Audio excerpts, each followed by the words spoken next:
Hello, ladies and gentlemen. Please welcome back to the stage the director of the ReZort, Steve Barker. Steve, I think I've got your microphone, unless the spare one comes down, but I'll pass it over to you. You were talking about the way the zombie films hold a mirror up to society. No one needs to give too much away before the film started. Do you think that the phenomena of zombies has kind of made it exciting when something like this comes along, as you were saying in the pitch to you, where you can do something different?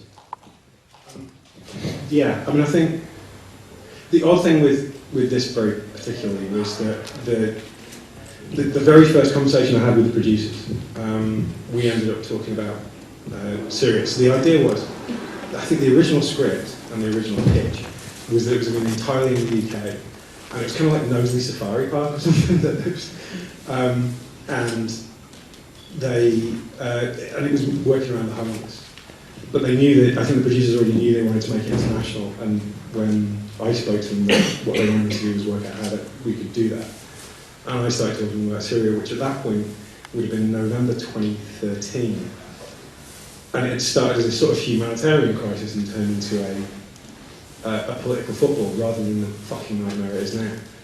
And I think that when I was saying before about getting my friends to talk me out of it, the thing I kept saying to them was, it's so clearly about, just in its concept, you didn't have to bolt the politics on the side. It was inherent within the narrative. And it was clearly about the disenfranchised. I mean, at the time we were talking about political meltdowns and all that kind of stuff as well. I think what alarmed me a little, so that was exciting, that was a real chance. I thought to do something that was, the way I looked at it, like zombie pitches up until that, or modern ones, had all been very much about a kind of contemporary version of The Lord of the Flies, where it's about what the world's like when we take the rules away. And the very setup of this sort of hit me because it was like, we're such a fucking terrifying species when we win. Like, and that in itself, just that setup, I just thought was fun. I could have spent an hour just doing the world before she went to the island, which you're obviously not allowed to do. But I think the brilliant thing about zombies is that you will always be able to. There was, but I think there's actually. Can someone say that movie? Actually, has a line in the movie. And so you can always put them this way, but I just hadn't seen someone quite do it this way. I mean, I think, in the end, there's a lot of running, there's a lot of shouting, there's that kind of stuff, but there was enough there that it just seemed like it was too intriguing an opportunity to pass up. There's been, for me anyway, something about the sort of ubiquity of zombies as an entire genre, and a sort of major genre, not just a subgenre. There's always a risk sometimes that things look like wish fulfillment, like the idea of if there was an apocalypse, I could have the excuse of killing. The fun of picking out zombies that you think they deserve to die. You seem to have a bit of fun with that in terms of maybe creating some characters that we'd really like to see die, and also the kind of criticism of this, the ease with which we can take pleasure in destroying. It does kind of have its cake and eat it a little bit. I think, again, that was what was so enticing about it. I think a lot of credit, though, has to go to Charlotte Walls, the producer, on this, because I think when I came in, I was fascinated by the sort of darker side of it. And I think I did that total director wanker thing, which was like they had a script, and I walked in and went, I love it, let's change everything. And Paul was just like, you could see, he just like, oh, my life is over. Because we had so little time before we shot to change it. But it was because I was fascinated by the possibilities of pushing on all sides, and I think, like I said, I instigated process. So that concept that he set up is the thing that inspires you to want to push it further. And I got so into the more dark thing that I'd actually been going for probably a month before Charlotte kind of pulled me at one side and went, you realise it's supposed to be fun for the folk that go there. And it really just kind of, she has this brilliant way of saying things to me in this rhetorical way that I just kind of walk away and then come back. And the next day I kind of suddenly realised what I was missing was the side where it does have its cake and eat it. And so one of the things I did was I deliberately hired a DP I'd not worked with before, but also I'd never done a genre picture before. This bizarre moment where I sat with the producers showing them Joe Wright's version of Pride and Prejudice with Keira Knightley, and they're like, you want this guy? I'm like, totally. But because I wanted him to shoot it like it wasn't a genre picture.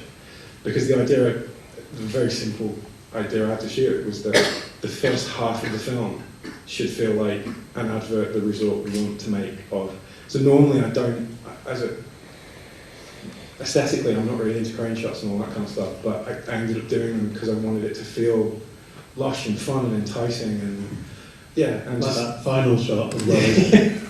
It's like a huge epic. And then the idea is that so everything's very, very smooth and Steadicam and dolly and tracks, and then when the wheels come off, it gets more and more energetic and more fucked up. And so once I'd started to find ways in that way, I mean, the balance actually though was, it's amazing how delicate it can be, because I remember seeing the first cut, so I normally don't look at a cut until an assembly's built, because you're so busy thinking about what you've shot, what you think you've shot, rather than what you've actually got. So I let the editor pull it together and we screened it. And that balance between where it was still fun and not was way off on the first version. We ended up having that was probably the thing we spent the most on. We're still trying to make it a fun movie. And in the end, we talked about the political side. I mean, it's hardly subtle, it's labelled on with a trowel. But that's mostly because we ended up, I think one of your biggest responsibilities in a film like this is you've still got to deliver the genre part of it as much as you can, given the money you've got and all that. And so I ended up pulling, I think I was talking about this before, there was a point where I saw a version of it, and the hardest thing in the world is fresh eyes when you've made something, because you've lived with every moment. And I had this fabulous screening where I just watched it and I could see it from a distance. And in the last 9 days of the cut, I took 17 minutes out of the film. And I think that was the bit that actually, it made the political side very unsubtle, but it made it play better as the kind of movie it should have been. And made it more fun. Yeah, exactly. It was actually the kind of film that I would have watched and just gone, this is rocking.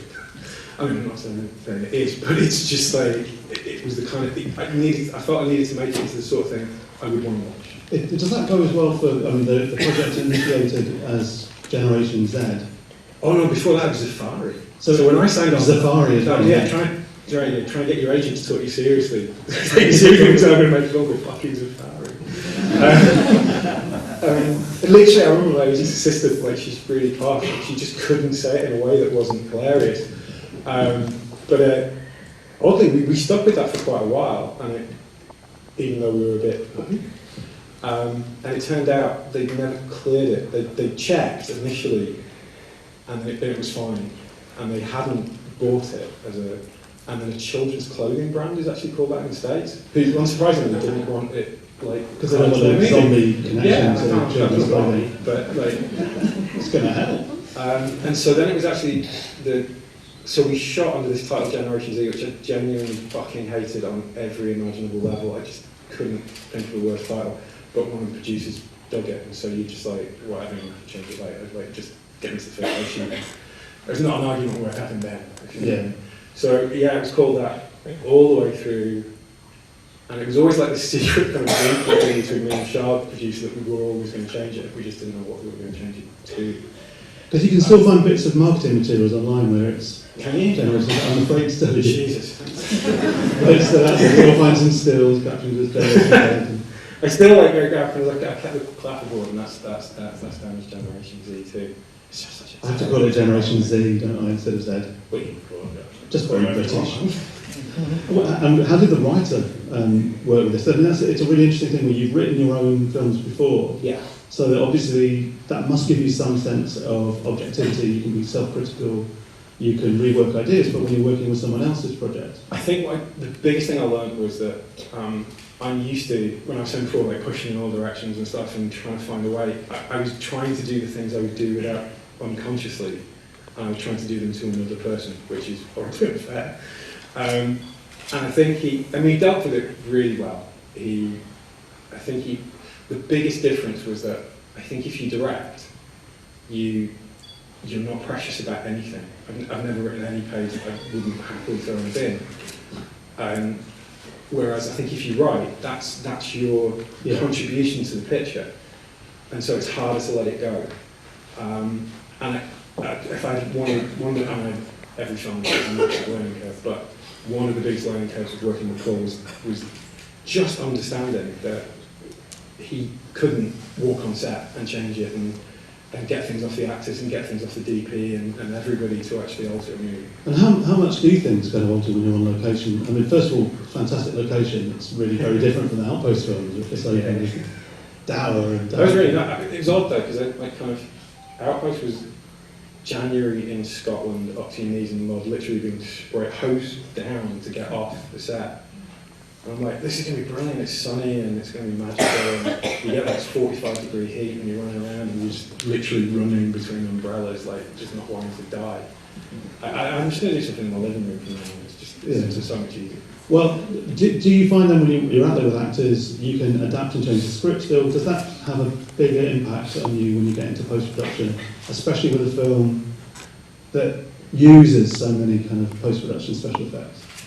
Yeah, I mean, I think you're always evolving because in the end we have an ensemble cast, all of whom have opinions, all of whom want to bring something to the table.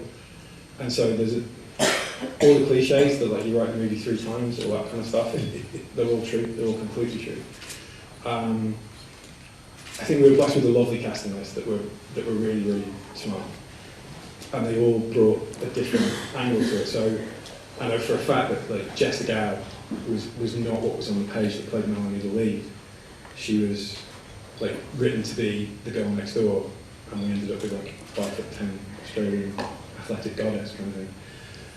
But interestingly, Ellen Reese, that plays Sadie, actually came into Reeves for Melanie, and she kind of ended up. I think she kind of realised we weren't going to go that way with her, and so she pitched this idea of this kind of white guilt Guardian reading thing for the whole like zombie apologist. That was brilliant, and I think she did really, really nicely. So I mean, there was a lot done. Paul was actually with us all the way through the shoot in Wales, which we did all the interiors in Wales and we shot all the exteriors in Spain, in Mallorca. And he was there for all of that, so he was around when we were shifting and changing. But then you get into the cut, so Dougray had a lot more lines. And Dougray was odd in the sense that he kind of came on quite late, and I literally met him the night before I started shooting him. We spoke on the phone, and we didn't have the time to get into it in any way.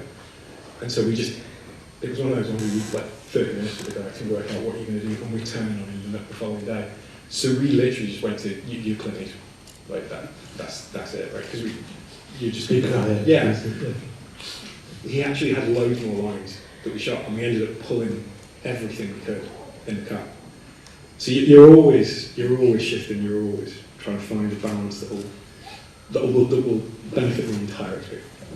And you're talking about shooting in Spain. How has the film been received across Europe and Spain? It's odd because it seems to have gone.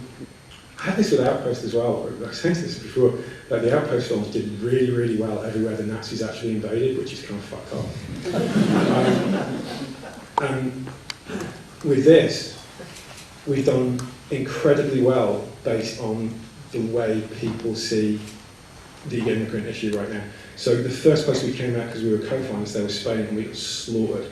And it was nothing to do with the movie. Everything was like, how fucking dare these left-wing people come here and tell us how we should deal with our problems. And then strangely, I had a genuine worry because the idea of them all coming out of the sea at the end was actually originally going to be a much bigger scene that we couldn't do. But in my head, I got it as like something out of the fog, like, and it was going to work sort of like that. We ended up doing it the way we did it, which was a way that we could afford. And like I said, I finished the film in July of last year. I remember finishing it, and then like 2 weeks later, the stuff in the Mediterranean really started to kick off. And I was truly worried people would think we were being exploitative. I actually think the fact that there's been a slight delay in the film coming out has helped, because strangely after that, after the initial Spanish release, it was seen a certain way. Whereas the reactions here and the rest of Europe have been so much more popular. You wouldn't believe, like, it's night and day. We've been getting very, very good reviews everywhere else. And I think it's the first time I've learned your timing, and everywhere you are, it's going to have a huge influence on how people will perceive it. I mean, no one's actually accused me of that. It genuinely worried me. I know there's going to be some filmmakers in the audience as well. I definitely know that for a fact. Okay. Is there any advice you give them starting out? Yeah, just as long as you love it, it will usually find its way. I know that sounds like trite, but I think in terms of actually learning how to make films, there's a book by Alexander McKendrick, which is flat out the greatest thing I've ever read in my life. It's like the guy who actually made probably 4 or 5 arguably perfect masterpieces and then genuinely became a teacher rather than some guy who afterwards... That's the on-directing. Yeah, on filmmaking. It's brilliant. But in terms of like the attitude, I've always been super lucky in that I've always had a bunch of people around me that wanted to do the same thing that I did. And we would build each other up and we would make each other stop. But, I mean, I remember my first film, it was fucking bollocks, and I was 14 and we would rent like old chunky VHS video cameras that people did for weddings with our pocket money and make them. In the end, what everyone did to do that is not that different. It's just a sense of, as long as you love it, and as long as you've got people that you believe in, then you will be able to do it. I think honestly, if I had one piece of advice more than anything, is never think you can do it all. Like, I think the biggest lesson I learned was find the people that can do the thing better than you can do. But like, work with the guy that can do the thing that you can't. Yeah. I mean, I'd made shorts for a long time, I'd written for a lot of other people, but my breaking features came when a guy I'd been working with since I was 17 met a producer who actually understood mine and understood people that could do that part of it. And then likewise after that it becomes, I mean, I'm kind of really family oriented when it comes to career. I use the same people all the time. Mainly because they keep me honest and I hope I keep them honest. I mean, the hardest thing with this one was that we had to try and do, I don't know whether we pulled it off or not, but we had to try and do a thing where the branding and the setup of this place, they would focus it and they would spend 50 times the budget of the entire movie branding a place like that. And we had to get it right and stick the landing first time on 6 weeks prep. And that's the only reason I like the way it's done in the film. Obviously, I'd love to have done it much bigger and better, but I think it hopefully worked. And a lot of that's down to a team that I've known for a long time, trusting them, and we all just ran off in other directions and threw millions of things at one another until we hit on one thing that we were like, right, we think that played. I don't know, did I answer the question there? Sorry, I just want to you've given loads of examples. Okay. Loads of ideas. Shall we go over to the audience, see if there's any questions at all? While I take my glasses off and shield this from this light. If there are none, I'll yes, there's one right over there. Oh, okay, so just wait for the microphone to come to you. Hi, I just wanted to say I really enjoyed it, and I was just wondering if you could tell us a little bit about the portrayal of women in your piece. I noticed that there was quite a lot of powerful women within it, and yet only one of them fired one shot, and I just wondered if that was kind of a directorial choice or how you'd explain it. In terms of them actually firing guns, that was actually, to be honest, more to do with circumstance, but it was something we sort of discussed. We knew we were, because of where we were trying to go in terms of attitude, we knew the lead we didn't want the lead to shoot anybody.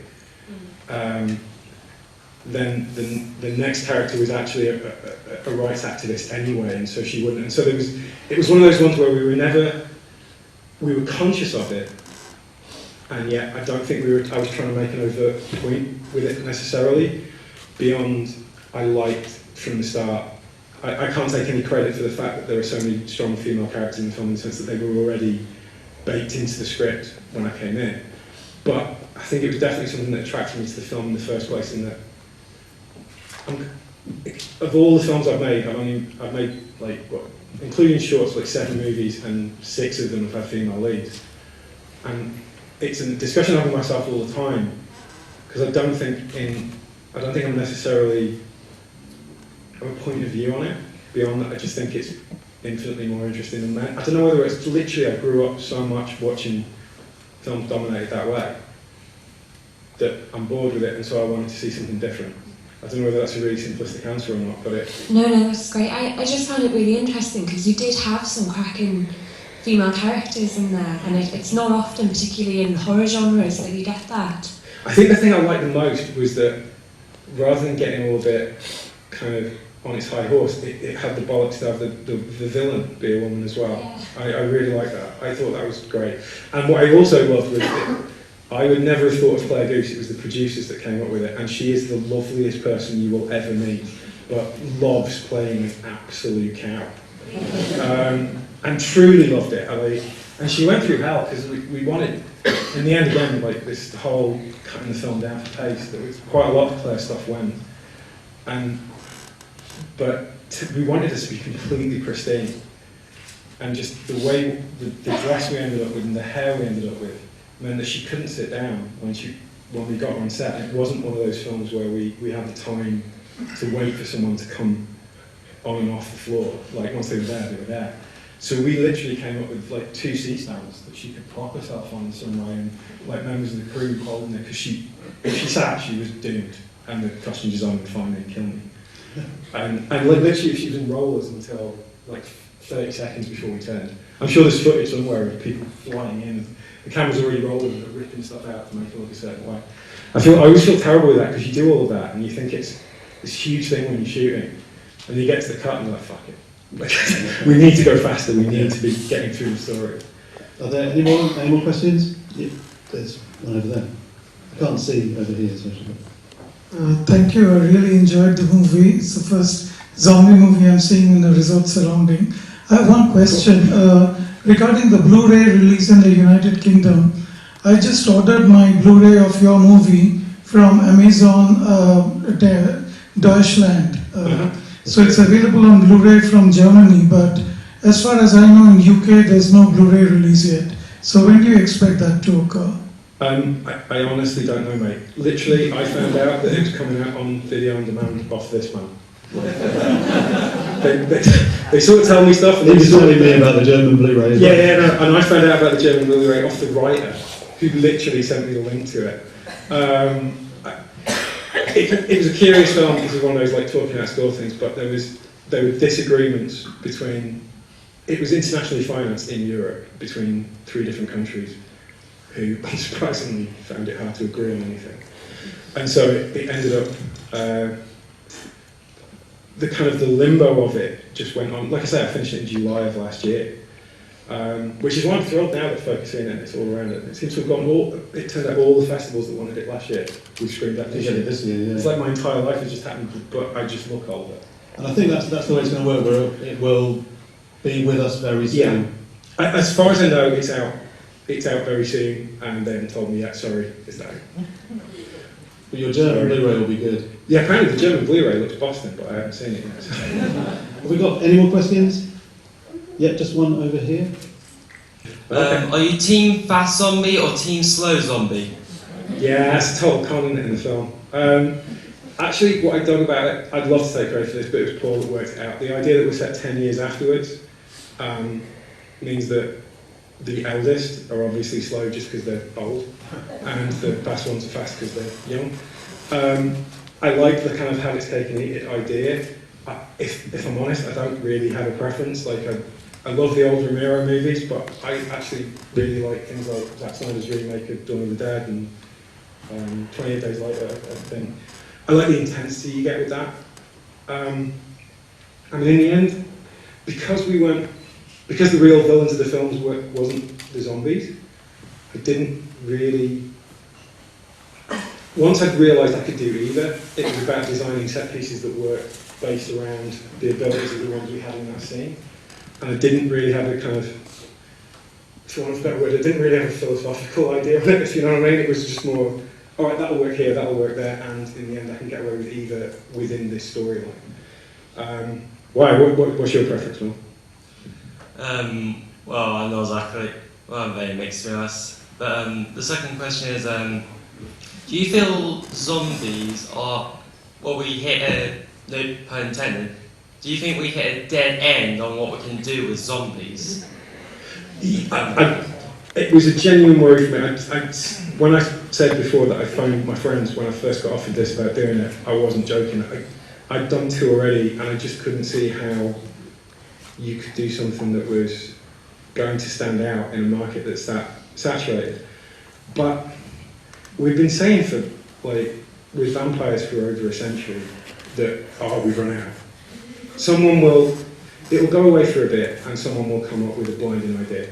Someone will find a way to do this in an interesting fashion, I think. And I think the reason vampires, zombies, particularly those two, stay is because the very human nature of them means that they go to us, they go to different facets of us. And as long as we're progressing, and society's changing, there'll always be a different take on them that you can bring forward that will excite people, I think. So there's no chance of you making another... Fuck. I've just run out of ways that I can make them in. I mean, in the end, it was I think it was obvious when I was shooting, because I got really excited about like people like SAs wandering around dressed in chiffon doing the thing. I'm like, chiffon, that's lovely. And then zombies, I'm like, really? Yeah, although what I did find was that the cultural difference when you bring people in to play them was amazing. I think in my head, like everyone we had in that played a zombie when we were shooting in the UK, all the interior stuff, just kind of had it down, like you're saying about fast and slow, and they could just switch it on and off, and they just like, which one do you want? And literally everyone in Spain just walked around like this. And it became really tough to actually convince them, because they just giggle, like quite rightly. They just feel like, well, that's silly. But the problem is then you get whip them off into a frenzy, and they just get really Spanish about it. So the whole sequence where they chase the young lad down to the village, the first 2 takes, there was no thrill to it at all. They were just one. And so I had this wonderful third AD who talked to all the SAs called Christina. She was amazing. And she just literally got all bitten down on them and just started screaming and shouting. And so they chased him and they just ripped the whole wall out. The whole fence that they hide behind just went. And then you're like, well, now I'm fucked. You're almost supposed to finish the rest of the day. But it really, I'd never even thought about it. So there's actually the sequence when the truck's in the fence. We had a bunch of folk for that. And in the end, the first few takes were just disastrous. And then there's a guy who just became known as Hipster Zombie that's got a big beard. He's got quite a few takes, actually, quite a few close-ups that really show up. And he was Australian, and therefore, for some reason, totally got it. And he just took everyone to zombie school for me for like half an hour to get me through it. But I'd never really worked that. I don't know whether that actually is informative in any way, but it was a genuine surprise to me that you went to certain countries and they just, whatever cultural significance that had here just didn't exist in, for some reason. New Yorker, they just don't give a fuck. The fact that you could set up a hipster zombie school, I think, is something. He was awesome. He really was. He was fantastic. We ended up putting like flash in his beard and stuff just because he was so up for it and just got more excited the more fucked up we made it. Well, if not a zombie film, then what are you working on next? If you can I'm doing 3, because it's been a year. I've actually got quite a long way along. So there's actually 3 things I'm working on. I can't really talk. I'm doing an 8-part TV show which is kind of genre, well, it's totally genre.